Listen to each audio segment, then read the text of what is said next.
Welcome back, guys. This is the video about standing desks that I wish I'd seen before buying one myself. It's going to cover, firstly, do you really need a standing desk? Secondly, what are your options from the most cheap to the most expensive? And then we're going to talk about my choice and the accessories that I bought for this desk.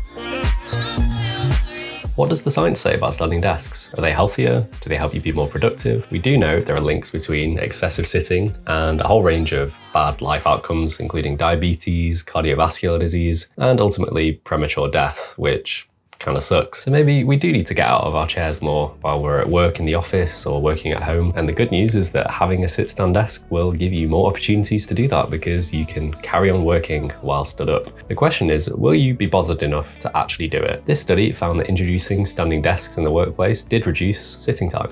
After 3 months, sitting time had reduced by an average of 100 minutes per day. But after 12 months, the average had dropped to around 57 minutes per day. Studies that look beyond 12 months have basically not taken place yet. But what appears to be the case is that the average amount of time we spend standing up after getting a standing desk decreases over time. But the way I see it, 57 minutes spent standing up after 12 months is still better than nothing at all. So is this extra standing time actually good for you? With greater levels of standing, mortality rates go down. Interestingly, this is the case regardless of how much energy people spend. Having a standing desk won't actually help you burn more calories.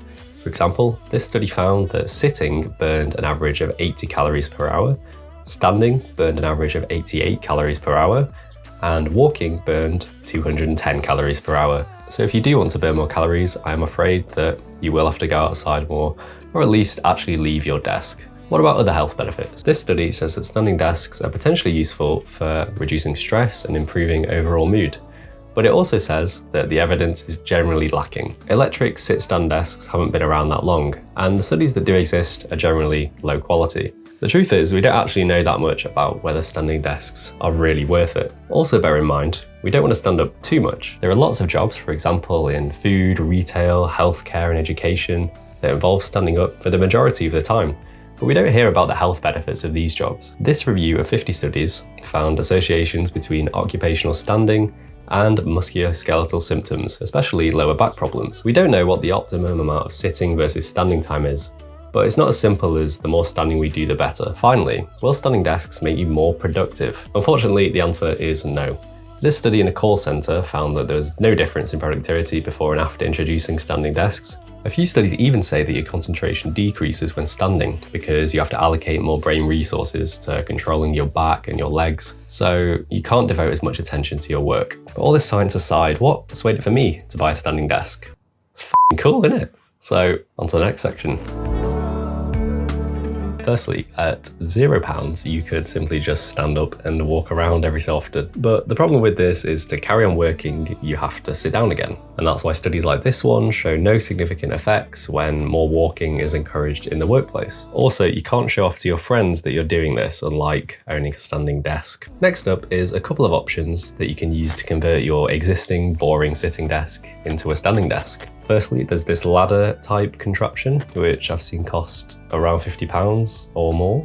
And there are also these slightly fancier lifting up things which can cost around £100. Both of these things do allow you to work standing up, but they are super inconvenient because they take away all the space from your desk. So I say you should buy a new desk entirely, which you can adjust between sitting and standing. The cheapest of these proper sit-stand desks are ones you can adjust by hand crank. But if you're considering buying one of these, just watch this video.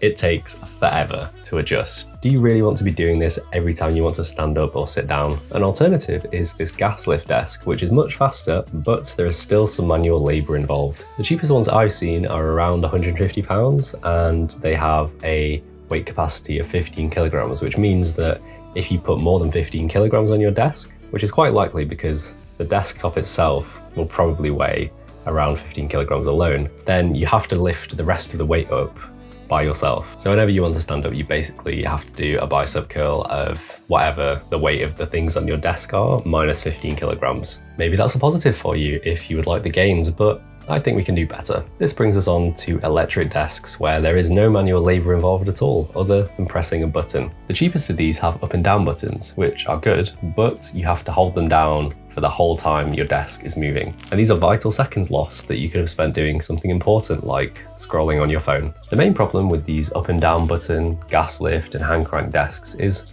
that whenever you want to adjust the height of the desk, you have to guess where your preferred standing or sitting position was before. That's why I prefer electric desks with memory buttons. These are a little more expensive. My desk frame cost £199, but they give you 3 or 4 memory slots which you can allocate to your preferred sitting and standing heights for more than one person. So whenever you come to your desk, you can just press one button and it adjusts to your preferred height. If you want to look at even more expensive desks, which can cost upwards of £500, £1,000, the top-end desks will firstly be probably made in America rather than China, and their additional features will include things like 2 motors rather than 1, which means that the desk can raise and lower faster, as well as more quietly because there isn't just one motor doing all of the lifting. There'll also be 3-stage legs rather than 2-stage, which means that you can have a greater range of possible heights. This might be useful for any particularly short or tall kings out there. You need to go beyond, say, 70 centimeters low or 120 centimeters high. You can also get desks with an anti-collision system, meaning that whenever the desk is moving up and down, and it hits an obstacle, it'll stop moving rather than trying to force its way through, potentially breaking something. Finally, you can get a C-frame desk, which means it has the legs towards the back of the desk rather than in the middle, which is known as a T-frame.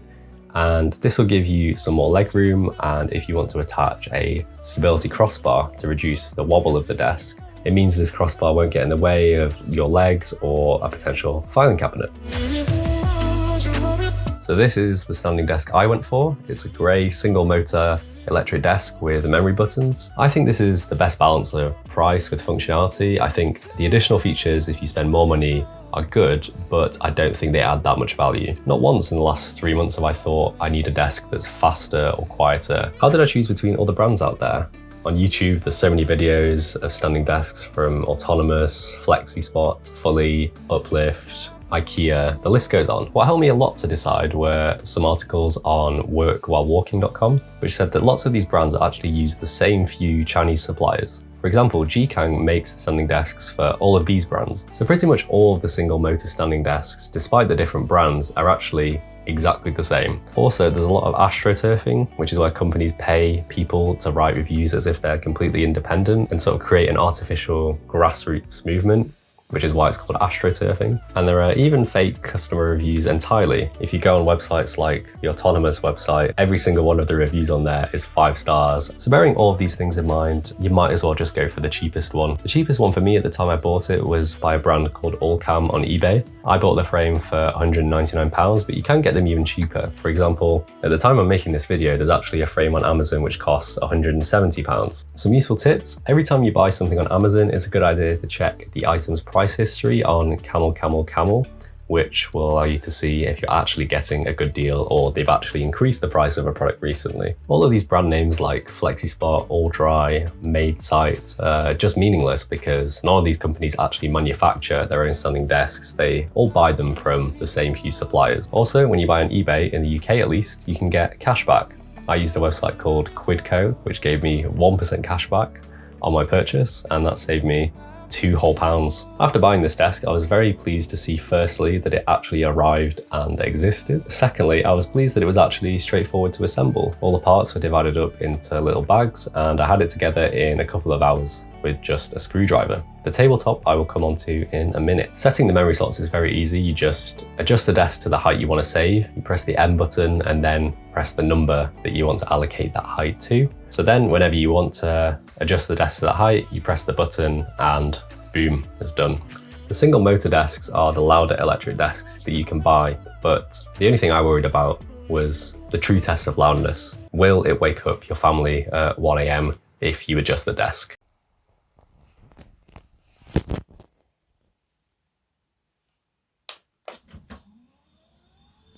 pleased to report the answer is a resounding no. After 3 months, I still use the desk in both positions every day. Even though the science isn't completely conclusive, I definitely do feel healthier in myself because I'm standing up more often than I was before. I find it also helps work in the sense that it breaks up the monotony of working when you're working for long periods, because you can have a small change of scenery by changing the position of your desk. These are the small victories that we need in this lockdown period.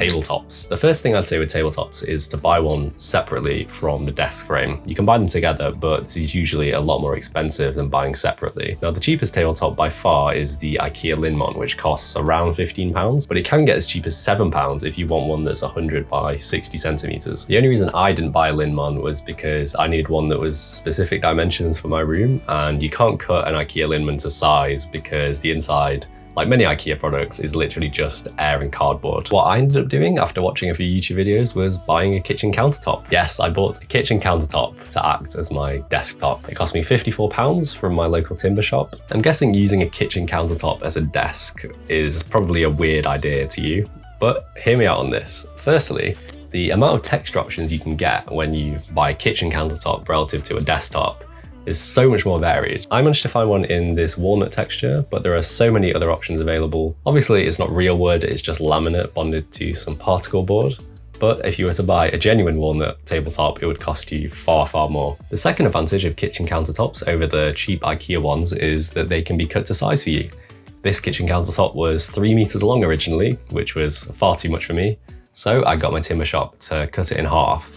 And this left me with 2 desktops rather than 1. So I sold the other one on eBay for 20 quid, which left my original desktop costing £34. And finally, the most important advantage of a kitchen tabletop, because they're made for kitchens, these kitchen countertops are both heat resistant and water resistant. So you can eat and drink at your desk in your 24-hour exams guilt-free. The only disadvantage compared to buying a solid wood tabletop is that you have to glue on the edges yourself. So when you get a kitchen countertop, after it's cut to size for you, the particle board is exposed at the edges. So what they do is they give you a length of edging strip, which is the same texture as the top of your countertop. And you have to cut this to size, line up the patterns, and glue them on. There's a really helpful video from the YouTube channel The Carpenter's Daughter on how to do this. Basically, you need this really strong type of glue called contact adhesive. I bought the cheapest contact adhesive you can get, which is this one from Screwfix, and it costs £3. It was unbelievably messy to use compared to other contact adhesives because it was a spray rather than a pot of glue, but it did the job for me. I sprayed the edging and the table, and then it glued together very securely. The only other thing you have to do is to file away the excess so that the edges sit flush to the tabletop. And to do this, I just used a file and some sandpaper. You just have to be careful not to file away too much because it can leave visible scratches, and I certainly left a couple. But overall, I'm happy with how it turned out, and you can't really notice the scratches day to day. So now you've built your standing desk, but what accessories should you buy to go along with it? I've put these in order of how essential they are to the cheapskate setup. First up, drawers. One problem with standing desks is that they don't come with drawers because the legs need to move up and down. Most drawers and filing cabinets are too tall to fit underneath a standing desk frame in the sitting position because of the metal going across the middle. But a cheap one I managed to find is the IKEA Helmer, which is £29 and it's only 69 centimeters tall. It's metal, so I think it looks pretty neat next to the metal legs, and it comes in a range of colors. Second, a monitor. If you work from a laptop, adding a second monitor will literally change your life, especially if you're just using it for work. You don't need a 24-inch, 120Hz LED monitor. My monitor is just a random 19-inch LCD Dell monitor, which you can get from eBay for like 20 quid, and it connects to my laptop via VGA cable. It means when you work, you can have 2 full-size windows up at the same time, which is super helpful. Also, now that you have a nice additional monitor, you can get a funky background to go with it that goes across both screens, MKBHD style. Unsplash is a website with super cool stock photos that I recently found, and they're all available for free. So if you get a nice panorama shot from this and use the span setting on Windows, you can have this shot stretch across both displays. And I think it looks pretty cool. Third, a monitor arm. If you have a monitor, I highly recommend getting a monitor arm to go with it. Monitor arms make it so much easier to move your screens around if you need to get behind your desk, for example, but they also help you with posture. With a monitor arm, the monitor can be mounted much higher than with its original stand, so that when you're at your desk, the monitor is much closer to your eye level. In terms of choosing your monitor arm, you don't really need to buy a gas lift arm because these don't really add much value. The ones based on a central pole are perfectly fine, and to be honest, I think they look better. The same principle applies from the desk frames. They're all basically the same, so just pick the cheapest one. At the time, the cheapest one for me was this Bontech one from Amazon, and it cost me £35. But since then, they've got even cheaper. I've seen ones for £28. This was the cheapest one that I could buy with a laptop tray, so it allowed me to mount my laptop next to my monitor, and they're both at eye level, which is quite neat. It just clamps to the edge of the desk. You attach the monitor and laptop tray via the VESA mounts. Most monitors have the same VESA mounting holes at the back, which are usually in a 10cm square. Now that you've mounted your monitor and laptop, you have another advantage, which is the additional space you've just freed up underneath to put other stuff on your desk. Fourth, a keyboard and mouse. Because your laptop is now floating, you're gonna need to buy a separate keyboard and mouse. I literally bought the cheapest set I could find, which is from a shop in Manchester here called Home Bargains, and it was a keyboard and mouse by this company called Equitech for $9.99. They work fine, they do the job, the buttons work, although I have never owned a mechanical keyboard or Logitech MX Master before, so maybe I just don't know what pleasures of keyboard and mousing are really possible. Fifth, cable management. Lots of people with standing desks have problems with where to put all their cables. When the desk is in the standing position, you can see all of the cables just dangling around. People tend to leave their extension leads on the floor, which is fine when you have a sitting desk because it's not going to move at all. But when you have a standing desk and you raise it and lower it, all the cables are moving. So it'd be better if you could mount the extension lead onto the desk. Most extension leads that you buy have holes in the back for mounting onto a wall. So I found 2 pieces of wood lying around the house and firstly drilled a hole through the center of them to allow me to screw them into the tabletop. And then after screwing them into the tabletop, I put additional screws on the front, which allowed me to mount the extension lead just underneath the tabletop. So now I can switch off any particular components by just reaching out to my left, even if the desk is in the standing position. And when the desk is moving up and down, only the cable running to the wall actually moves. Everything else stays in exactly the same position. An important thing if you're buying a new extension lead is to note where the entry point is. So my extension lead has an entry point on the left, but I've noticed most of them in the UK, the cable runs in from the right. So depending on which side you want to mount the extension lead, make sure you buy one with the correct entry point. The cable management setup is completed by adding some form of cable management tray. I bought this one, which is the IKEA Signum. It costs £10. I basically just chuck all the cables running around my desk in there. One's going to my laptop, monitor, the one running to the desk motor. And this is a very easy fix to having the cables dangling around and hitting your legs. Finally, a couple of things for your phone. Firstly, this phone clamp. I got this phone clamp from eBay, which costs £6. As you can see, it's already broken, it's snapped, so it had to be re-tied on, but it still serves its purpose. It's basically just a metal rod. I use it to mount my phone just above my laptop, and it allows me to use the phone as a webcam. Your phone is probably the best camera that you have, so I thought, why not use it when I'm on Zoom and stuff? You just need to get an app, of which there are plenty out there, and that'll allow you to use your camera from your computer. Finally, a phone stand. This is a £4 IKEA phone stand. It's called the Sigfin. It's completely unessential, but I thought it'd be nice to have somewhere to put my phone when I'm using it. And because it's got a slot in the bottom for a cable, I can leave it in the stand while charging, which is useful in scenarios like video calling when your phone is about to run out of battery and you're too lazy to hold it in your hand. So that is my setup, but have I experienced any drawbacks to using this standing desk after 3 months? I'd say the main thing is that this particular desk is pretty wobbly in the standing position. You can type and use the desk fine, but it does take a bit of getting used to, and it would have been nice if it was as stable as a normal sitting desk. You can buy a stability crossbar, as I mentioned before, which sits across the middle of the frame and it prevents wobbling. But if you have a T-frame like most standing desks are, then this crossbar will really restrict your legroom and will prevent you from putting things like a filing cabinet underneath. So I decided to just live with the wobble. Secondly, the lack of anti-collision system. Because this is a cheaper standing desk, it doesn't have one, and I dread to think what would happen if the desk was raising while, for example, this door handle was in the way. I've had some pretty near misses where I've had to swipe something away as the desk is rising up, but if I'd shell out a bit more and there was an anti-collision system, I wouldn't have to worry about this. Finally, warranty. Especially with these cheaper standing desk companies, from experiences that I've read about online, it seems like if your desk stops working after the 30-day return period, you're basically on your own. It seems really hard to contact any of these companies to go about getting a repair or refund, but luckily for me, this desk is still working after 3 months, and long may it continue. I guess if it breaks, then it'll just be a sitting desk again. Other complaints that people tend to have, like the desk being too loud or too slow when it's moving, I personally haven't experienced. I would say don't buy a more expensive one just because of these reasons. Overall, none of the drawbacks that I've listed have been enough for me to say that I regret buying this desk. I would 100% buy it again. The only question remains, how much does this cheap standing desk cost? The total cost of the desk alone came to £232, but I'm pretty sure you could get it down to £200 if you're especially patient. With the accessories, it takes me to around £355.99. For what you get, this is much cheaper than all of the other standing desk videos that I've seen on YouTube because they're usually sponsored. The only exception is this one where a guy built a standing desk from scratch for under $50. To be honest, fair play to him. If you made it to the end of the video, thank you so much for watching. I know it's been a long one. I hope if you're looking to buy a standing desk that literally anything I've said has been helpful. Let me know in the comments what you think of standing desks. Do you think they're worth it? If you like the video, I upload videos every week about psychology and self-improvement, so feel free to drop a like and subscribe for more. I'm trying to hit 100 subscribers by 2022, so any contribution to that goal would be unreal, and I'll see you next week with another video. Ciao.